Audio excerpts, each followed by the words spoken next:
All right. So why now? Why did I create this 100K call system series? Why did I start it in the first place, and why now? So what I've realized is I've had a lot of great conversations with current clients, prospective clients, clients who are in the community just here trying to build their business up from the ground up. I've started to really uncover where there is a bit of a knowledge gap as it comes to lead generation, right? We're going to focus on cold calling in this discussion, but you can align a lot of this to just lead generation. And so my goal is to help really just break down over the next month exactly what we do in our business to create a 100K lead funnel, right? I'm talking like 100K of deal revenue plus, right? And that's what I'm going to hopefully educate you guys on all the things that we do behind the scenes, talk about the good, bad, and the ugly, what we do to adjust to market shifts. And in turn, I hope this helps you guys better understand what it takes to be competitive in this current market, because we've had to shift things a lot over the years. And I'm going to share those insights with you guys and some of the changes we had to make to adapt to current market changes.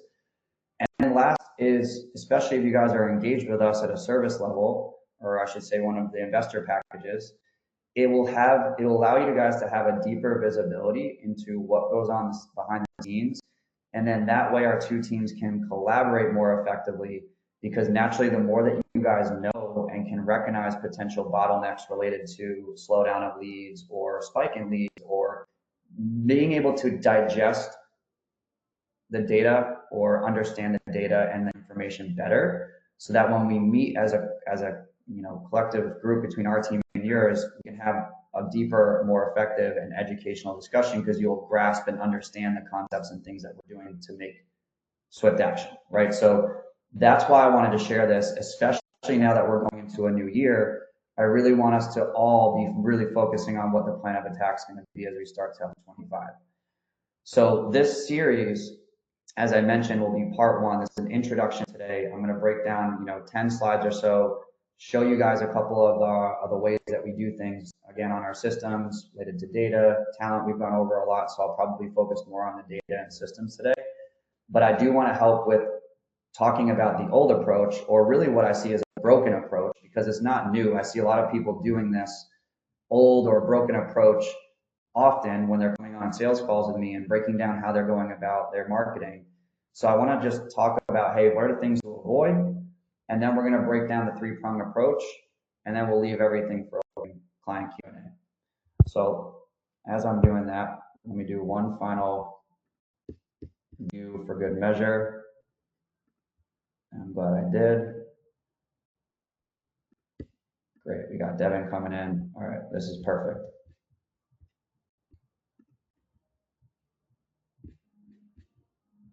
All right, we'll give these guys just a quick moment, team, so they can top in.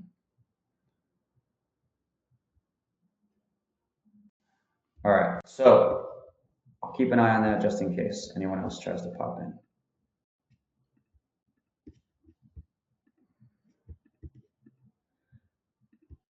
All right, so what is the 100K call system? So this is what you're going to be hearing a lot from me. And again, this isn't just related to cold calling. This can be SMS marketing. This can be direct mail.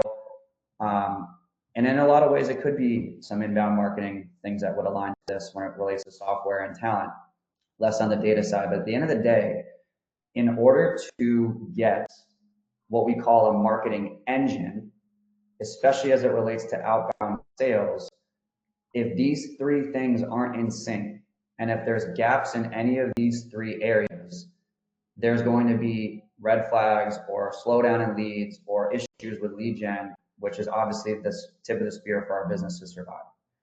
So that's why it's so important that we're constantly reviewing these items, always checking to make sure we're picking up on lags, and then taking action on what we need to do based on the data and based on the feedback that we're getting from our A player talent, or just what the data is telling us, to then make those changes accordingly.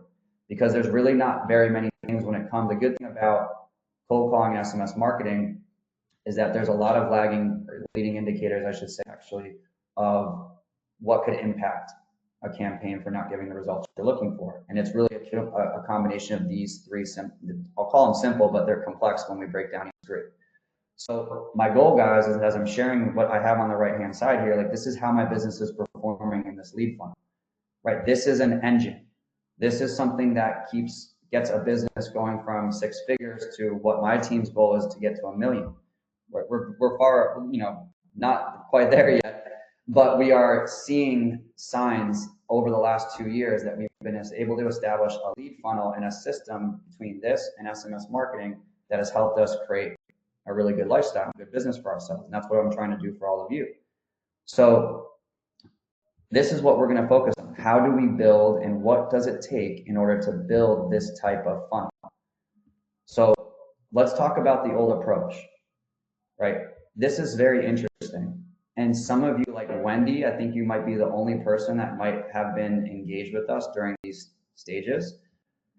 But the old approach, or how we were able to basically market when the market was a lot different, is our baseline package actually at the time, we were able to do only 900 to 1200 dials per day, really more like 900. Like I remember the volume of dials per day we were doing was like consistently 750 to 900 a day.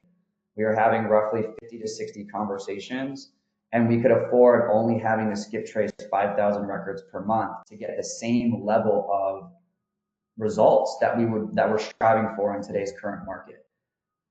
So what caused this double of marketing costs, essentially? What caused us to have to adjust and boost up budget and cost per deal?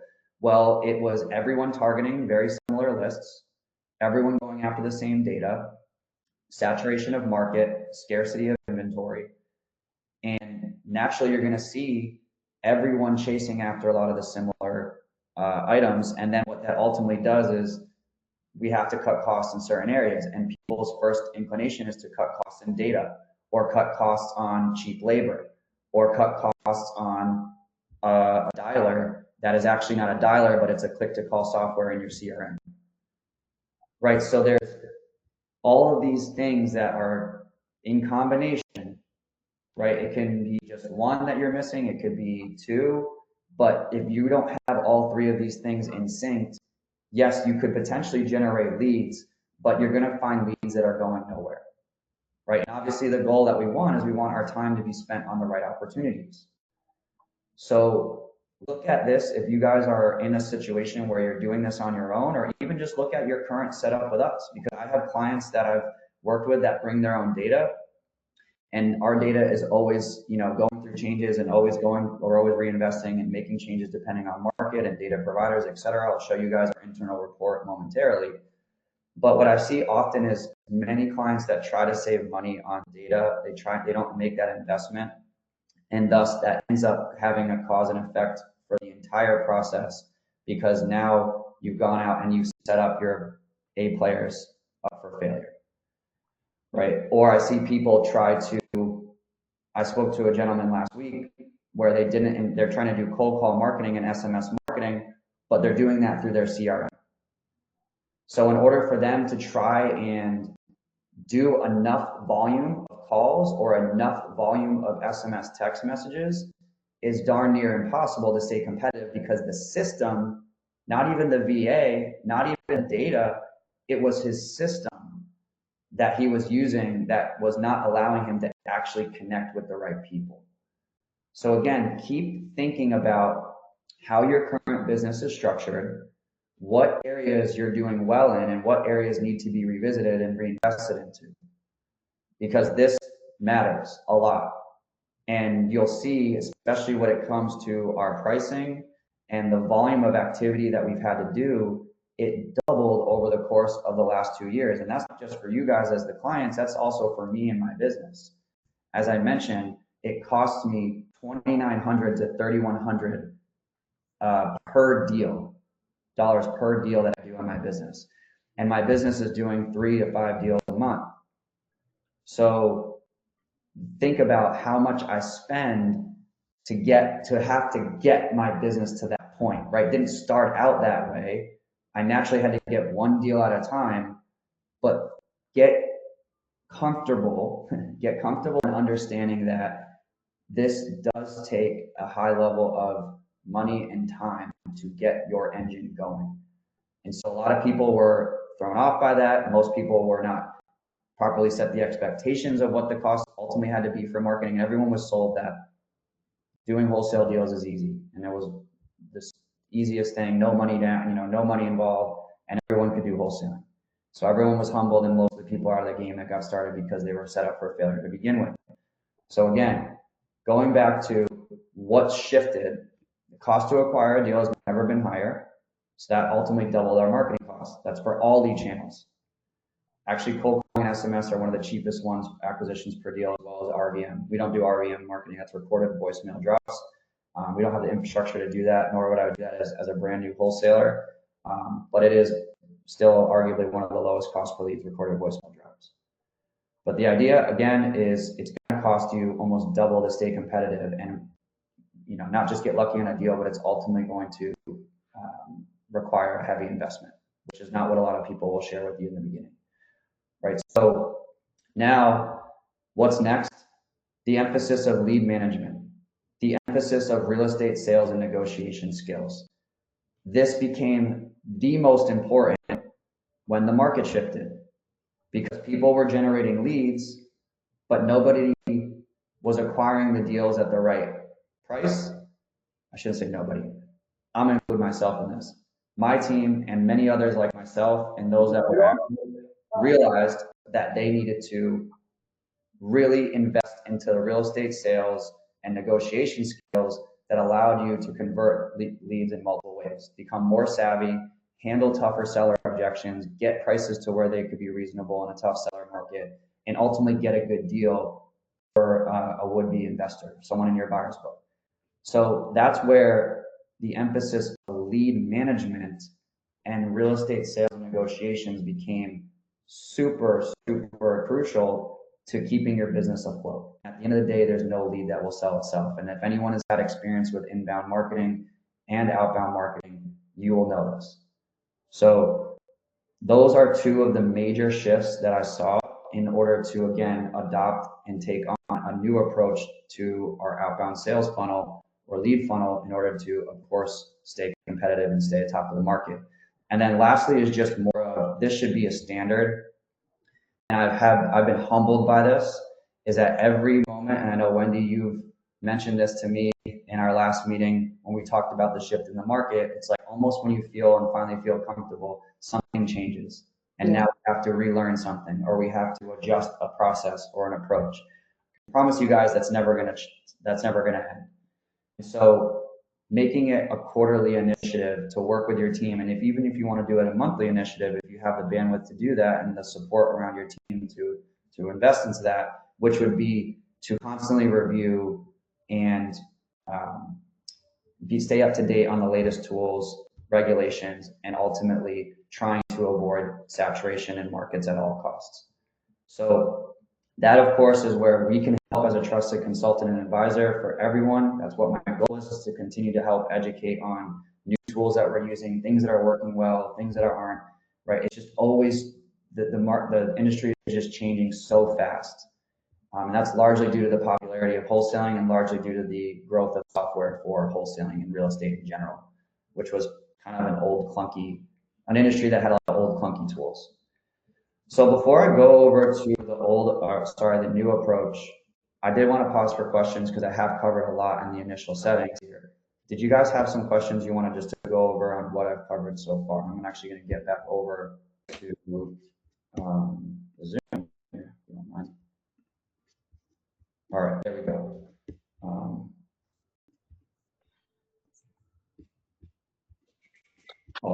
Let's see. Okay, seem to be good. Somebody had their hand up. I'm sorry, Wendy? I was just asking if somebody had their hand up. I can't see. Oh, no, all good. I was just looking. Looks like we're solid. Okay, perfect. I just want to ask you, so a lot of the things you just mentioned, you're right. When I came on board, and this is only a year ago, I guess how we were taught to do things, and that's how a lot of the things in the old approach is very true. So I guess I don't know if this is part of the rest of your presentation, but it would be interesting to see how you are changing with the new shift? And because remember, you said, like I mentioned to you, there are some stuff as far as regulations and stuff like that that are coming out. Like I know I've heard it on like YouTube and different like podcasts that I listen to. So it is interesting to see how like DIY is DI, you know what I mean? It's keeping up with everything. Yeah, no, for sure, Wendy. And I actually am attending 2 sessions between now and the end of the year, one with my mentorship program and another with just a group that I used to be part of a mentorship program that is going to be talking about changes to outbound sales marketing, SMS, cold calling. None of, and I've done this review and we'll have a longer discussion about it as we get into the new year. Mm-hmm. These things have been around for a while now, and I don't think it's going to change too much on our approach. I think that's more around expectation setting and how our cadence is with sellers. But a lot of the experts that I'm following in the space, because at the end of the day, it's hitting also pay-per lead marketing is what I'm seeing. Companies that basically pay another company to generate the lead. It's an inbound form. People are calling this form. Those that filled out the form are not recognizing the person that actually is reaching out to them because it's a third-party company handling it for them. And then they're getting frustrated because the expectation wasn't set between the lead company and then this company that's ultimately getting the opportunity, what their role is at the end of the day. And that's causing a lot of people to force litigation and really get upset. So it's hitting every single lead channel, whether it's inbound or outbound. And so a lot of the experts in the field are getting to the point where it's like, when does something become the cost of doing business? When does it become where, hey, this is now the approach that we need to take, is this is the cost of doing business, and it happens in all industries. So we don't want to necessarily take that approach because we want to be, careful. We want to be compliant. We want to be making sure no one's getting in any trouble. So that's our responsibility, and we'll continue to keep educating you guys on it. But I think for business in general, there's always a risk reward, and there's always going to be a cost of doing business. And just, this is again not me saying this, is coming from people that I trust, I follow, and I work with. Is, hey, this is, market always at your own risk, and just understand that this is becoming a cost of doing business, and we have to be prepared for that. But I'm educating myself on what changes need to be made and how our approach needs to be basically taken in order to keep everybody safe. I'll say that in air quotes, if you will. Good questions, Wendy. Any other follow-up to that, team? Cool. All right, so let's jump in. So we're going to talk about the new approach, right? What's this 100K call system approach? Now, I've already spoken about the graphic here, so I'll be very brief because we're going to break each of these areas down. Number one, stacking premium data and list providers. Now, I'll tell you, this is probably an area that I'm most invested in going into the new year as a company. I am constantly reviewing, testing, and checking out new list providers and skip trace, more list providers. Skip tracing is, I feel we have that pretty much locked down, but list providers, right? What can I do to uncover new, fresh opportunities at scale that doesn't cost multiple thousands of dollars per month? It's a hard game. It's a hard game to find. So we are reviewing a number of folks. I will continue to keep telling you guys how that's going as we go into the new year. We love our providers. They've worked well for us for quite some time, and we've even innovated with new ones this year, as you guys know, with Lead Sonar. But no list provider is perfect. What I realize is that we don't want to be siloing ourselves ever to just one provider, and that we're going to continue to diversify the lists, stacking the lists on top of one another, diversifying the providers that we're using so that we can uncover new opportunities in the markets and hopefully avoid the saturation. Because I guarantee, again, 95% of people that are doing this at a high level are not taking that attention to detail. So again, if you're working with us, great. If you're not, no problem. Take this information down and use it to your advantage in your own business and avoid these pitfalls. Then we're going to go over to best of breed software. This is important. I'm going to spend some time on this and show you guys my dialer and show some of the things that I think are important. And then I'm going to go very briefly on just some key takeaways with the hiring, training, and retaining A players, just some new points I haven't made in the last couple of sessions. But Granted, we have gone over a lot on virtual assistants. I'm going to probably not talk about that the most, but that's when we're going to follow up with Q&A. So if you guys have any questions around that, please feel free to double down on anything VA related. We can talk about that ad nauseam. So everything starts with data. And what we're trying to do now is take all of the data, the 10 million dials we've done in our last 3.5, 4 years of business, not just that, but the qualified leads that we've generated, over 4,000 qualified leads literally in the last year.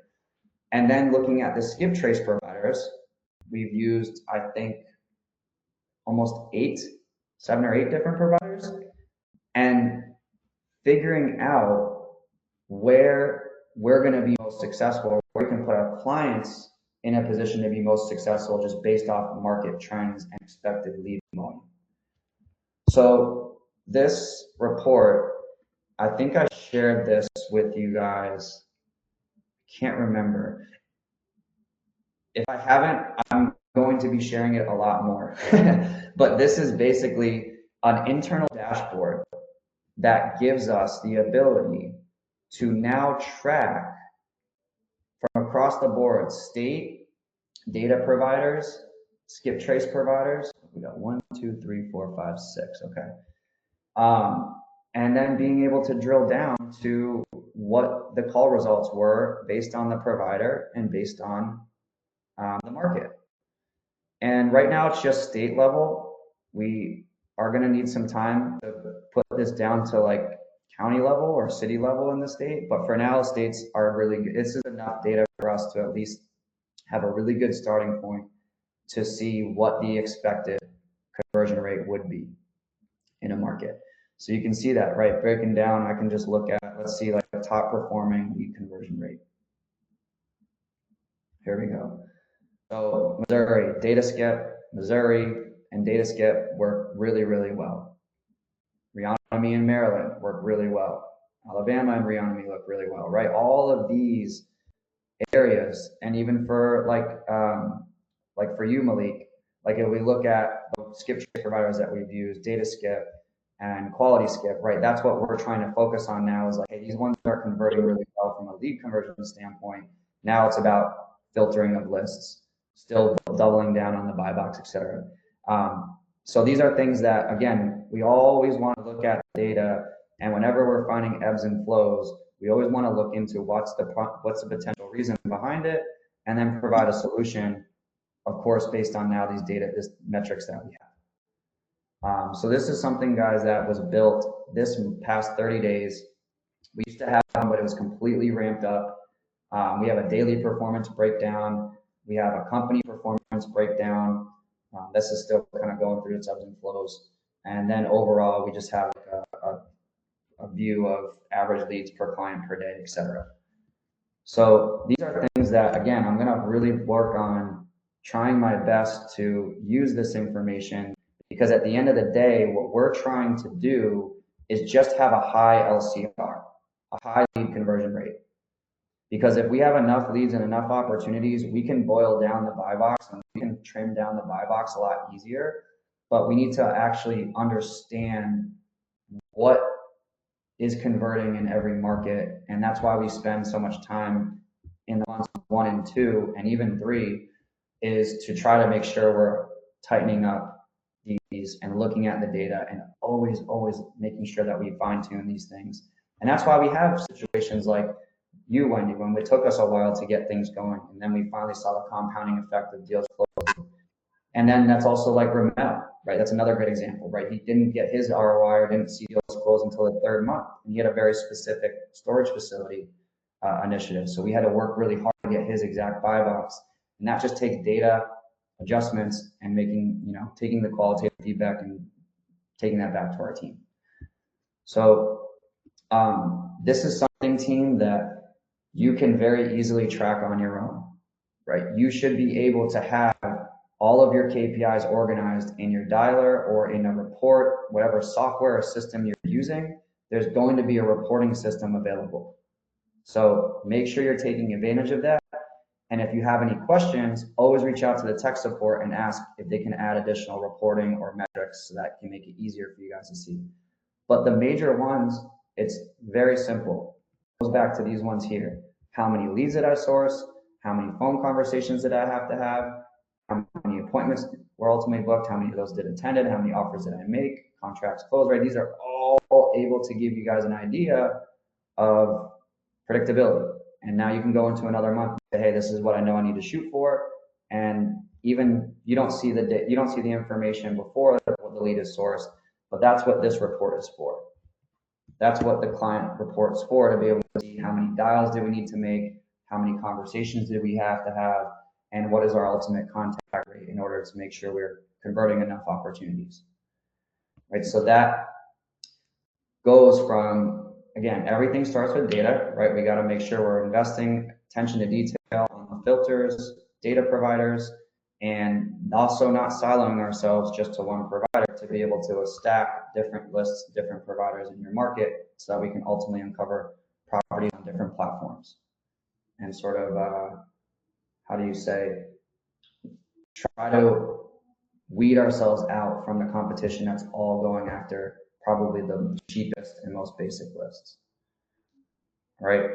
So any questions on data? And just so you know, guys, like these are just this quick, skinny, high level. The next month is going to go in depth on each of these three. So we're going to have conversations about these. I just wanted to make sure, though, I did pause for any questions that you guys have in relation to what I covered on data.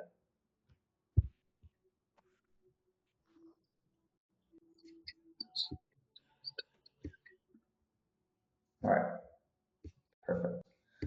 So now we're going to go back into, oops,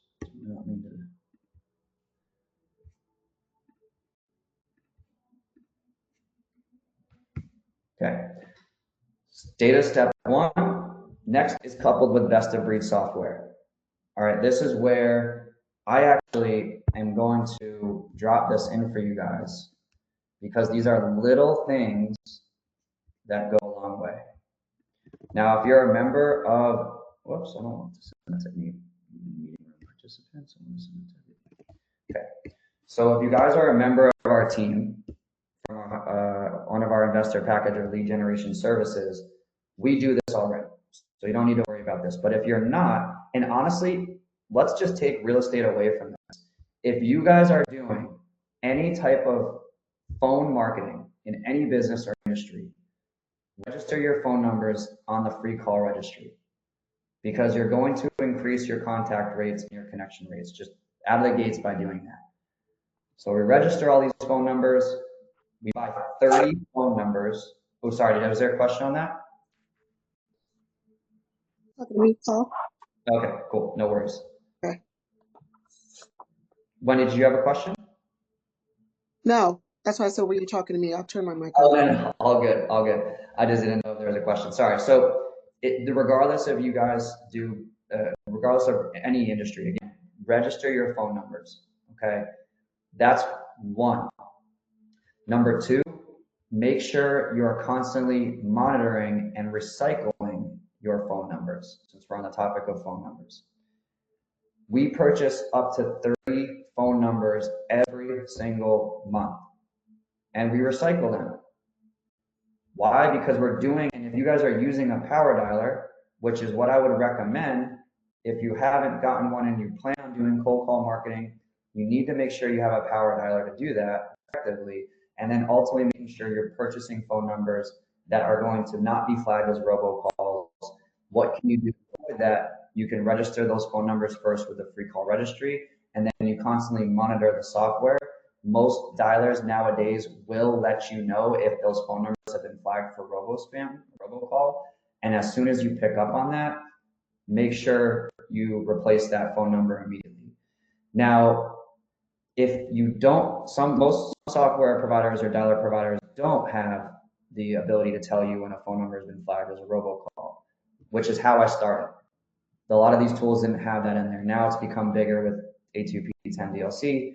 But in the event you don't have that type of visibility, that's when you want to monitor contact rate and connection rate and overall lead flow, right? If you start to see your numbers dip, if you start to see these things go down, it's a great indication that, hey, it may not be my list, because that's typically what we go after first. Is it the list? Okay, nope, it's new data, it's fresh data, it's not the list. Okay, what's the next step? Let's look at the system. Is the system optimized? Is it working as intended? Are we actually connecting with the right people? And are we setting our agents up even to be successful when they come in and they do their day job, which is not fun, as you guys know. So, you know, the little things, by just making sure you're tracking potential phone numbers from being flagged or being flagged with robo-spam, that can help in a major, major way. And where does it help? Where it helps in things like connection rate, contact rate, abandon rate, etc. Right? That's going to start negatively impacting your results regardless of your agent, regardless of your data.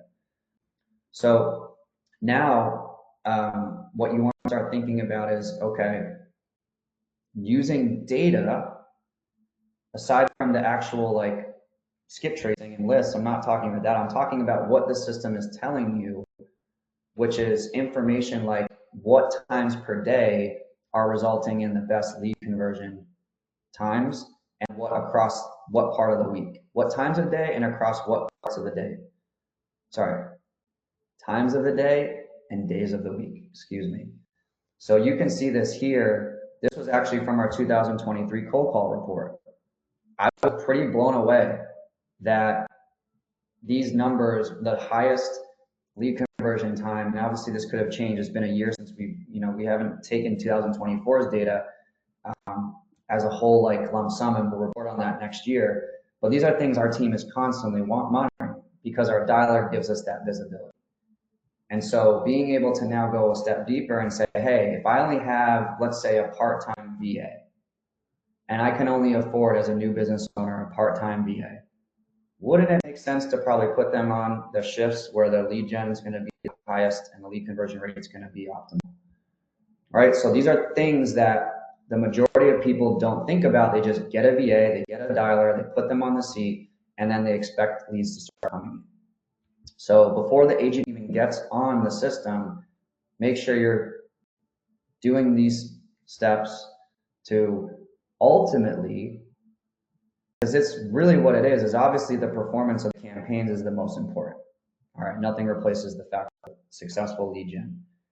But what we're doing as a cause and effect that I don't think enough people speak about is we need these agents to show up and be motivated to do their job. A job that pays often pennies compared to what we make in the States, and ultimately all day, all they're doing is talking to sellers and converting. Now, I'm someone that started as a BDR. I did 9 months making 150 dials a day. I was so happy to be done with it. Some of these guys, this is all they do, and girls is all they do.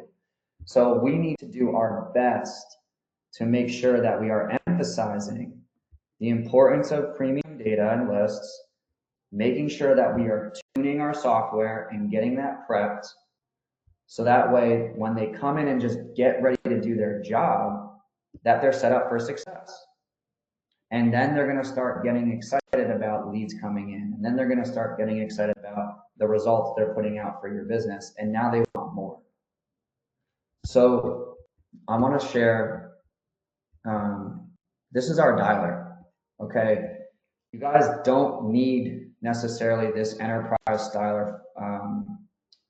This is something we use for call centers, but I wanted to just share a couple things.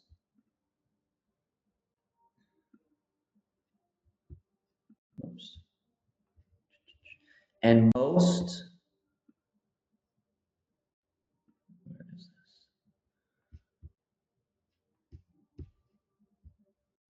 This is the agent options. Here we go. So most dialers will have the ability to embed a script into the actual platform. So I can't show you guys like necessarily. Oops. I'm not sure I can't show these to you because I would need to be making a call in order for them to pop up. But what we're able to do is now take, and this in a situation maybe for you guys, this might be different. Let's say if you have a wholesale arm to your business versus a investment arm to your business, or maybe you have a listing part of your business, um, or maybe you're doing marketing in multiple states where your script, like for me, for example, I'm doing deals in Western Massachusetts and Indiana, two vastly different markets.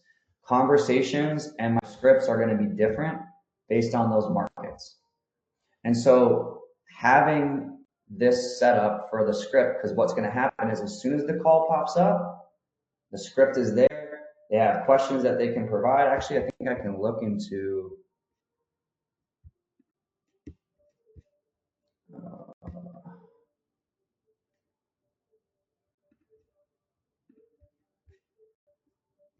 it's just going to take a minute to load.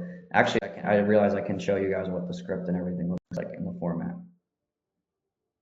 And while this is coming up, team, any questions on systems in general?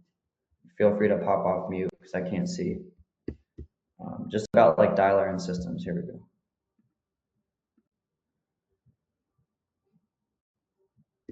There we go. Okay, cool. So look at this. So this is what an agent would see. All right, this is exactly when a call comes up. This is exactly what they're going to be able to see. They can see the script, and we emphasize the main points. And naturally, this, I'm not sure which client, oh, this is for Naya. So every single client has their own specific script and business model. So we have to adhere to that. They also have their own very callback. Right, Wendy, when you talked about what can we do to avoid compliance hurdles in market conditions, a lot of it just has to do with being professional on the phone, being credible on the phone, and being respectful on the phone. And most people aren't going to go the distance to want to ever force litigation. And just those little things, by being able to have the information, because if your agent starts getting questions and they don't know how to answer where your address is of your property, or sorry, of your business, or they don't have information like a website, or all these details about your business, that needs to be visible, right? So that they're building credibility and they're able to help fume any flames if there's any issues with people getting a call they don't want. So this is where we have a script that comes in, it autofills, it auto generates, it actually autofills with the callback number so they can confirm. It shows you, of course, a contact history if there is one. We actually have links straight to Google Maps, Zillow. This is because we push deals to Leads Podio. You can look in the Google Maps view so people can look at comps, and it's a great way to be able to have your agents set up for success when they connect with a seller. Now they can have an intelligent conversation. They can talk about the area, and they can really go deeper. And this is stuff we constantly have to train on with our team, because we're getting new folks that are needing to understand how to best leverage these and the power of these tools, and new features and things that we can do to help make their lives easier. So that was just one quick feature I wanted to show you guys. And most dialer systems, if not all of them, will have the ability to embed your own script. Why? Because these calls come fast and they're constantly just going. So they need to have this visible so they can stay on track, not forget qualifying questions, and deliver a lead that makes sense for your business ultimately. So I'm gonna just X out of these. I want to go into a couple other features, and again, please feel free to jump in, team, if you guys have any questions. I have a question, Carl. Yes, so I'm looking at this. So are you saying that our scripts, the cold callers are supposed to know like where our business is and stuff like that? Is that part of the script? I think, Wendy, for you, we've already had that information for quite some time. Okay, because I've heard that sometimes. I mentioned that to Dina. Like, I've heard like people ask like, what's your company again? And they'll say the company name and then like, the address or stuff. I've kind of felt like they didn't have the information up front. So that's really good if they do. Yeah, and if it's changing, address. And if it's changed, obviously, Wendy, you've gone through a tremendous amount of growth in our time together. So I'm sure you probably have a setup. Maybe it's a good refresher to remind Dina just to let them know. And that's what's great, guys. If you ever have anything change, just go to the team and they'll, whatever, they'll adjust your script and everything in there. But yeah, that's a good reminder, Wendy, to possibly check in on that. Okay. Yeah. So let's see. And these are just things about, dialer reports, lead reports. We can see leads based on states. It's obviously depending on the dialer that you're using, the more information and reporting they're going to have. But this is how, guys, of course, we're able to help gather data at scale across doing marketing in so many different areas, and really being able to share that information with you guys. Let me just see if there's one more. Here's what's cool. Oops, never mind. I want to look at. There's an agent report.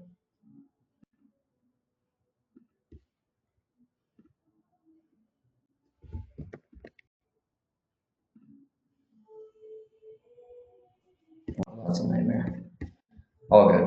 Not necessary. You guys already have a bunch of reports for your individual teams. So I don't think reporting is entirely necessary, but I wanted to try to find where. Let's see.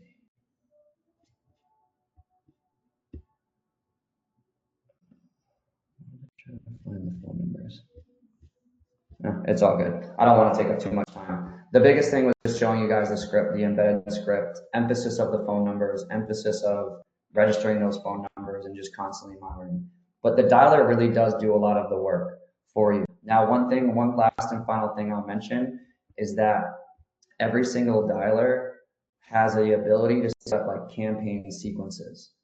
So when you do talk to your support staff, for whatever software or system that you're using, do make sure that you ask them, hey, is my system set up to be optimal? Do you recommend that I create any new campaign sequence? Like, do you recommend any cadences that have worked well? Can you help? Like, we did that with call tools at first, and we kind of went through and wrote rules for every single disposition that we had. Disposition meaning, hey, when a voicemail happens, this is when we call them back. When a no answer happens, this is the timeline we call them back. And it just takes leads through a cadence every single month so that we're not letting any leads slip through the cracks. And then ultimately the ones that just never get back to us get decommissioned for a month, 2 months, and then we revisit them at a later date when we feel like maybe just timing wasn't the right.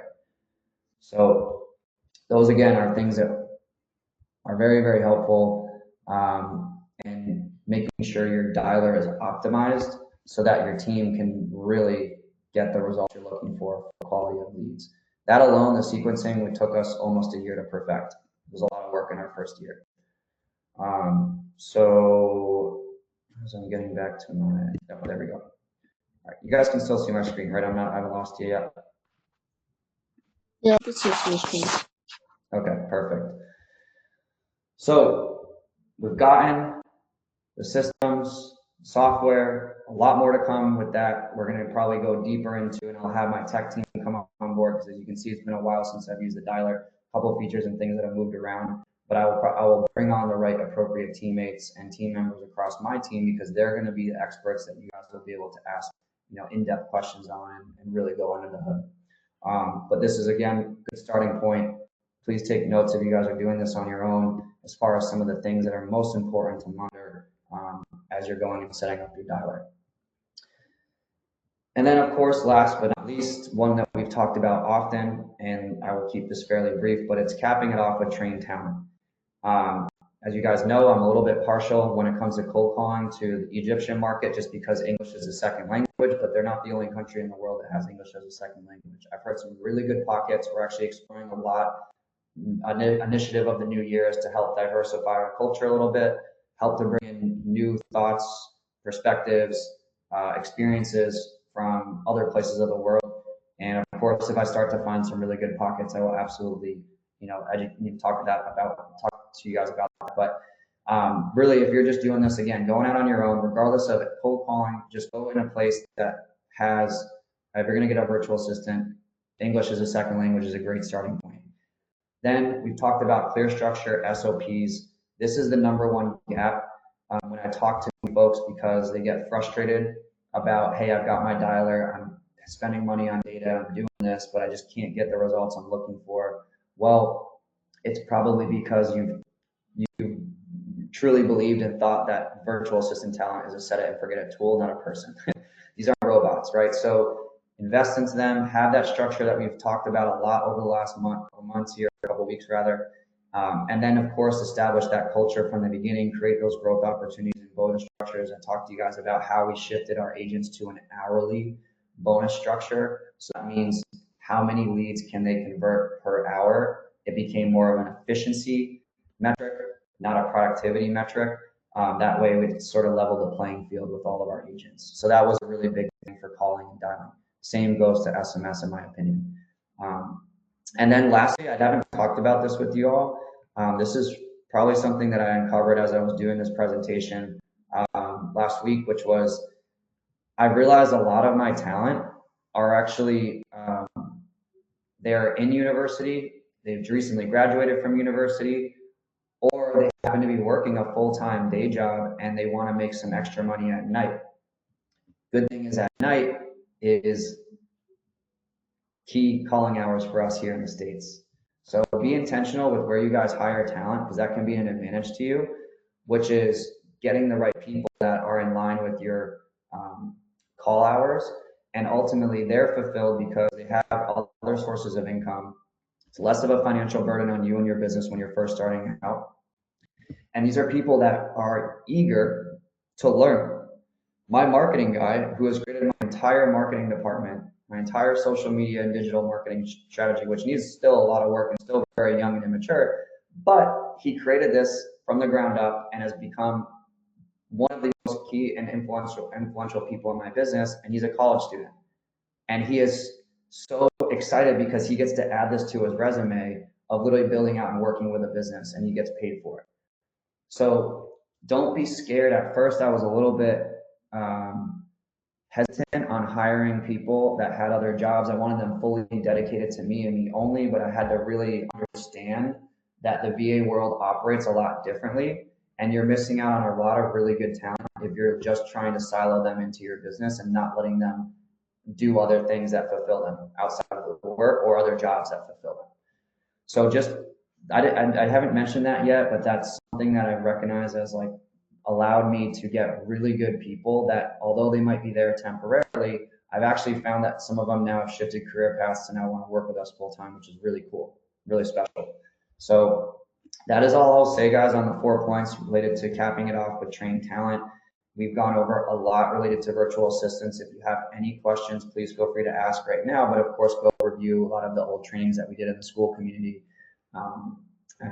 Yeah, that's all I had for today, team. What we're going to actually do is, as I mentioned, we're going to, for the next 4 weeks or so, or however many weeks we have leading up to the holiday season of Christmas, is we're going to go in depth on these 3.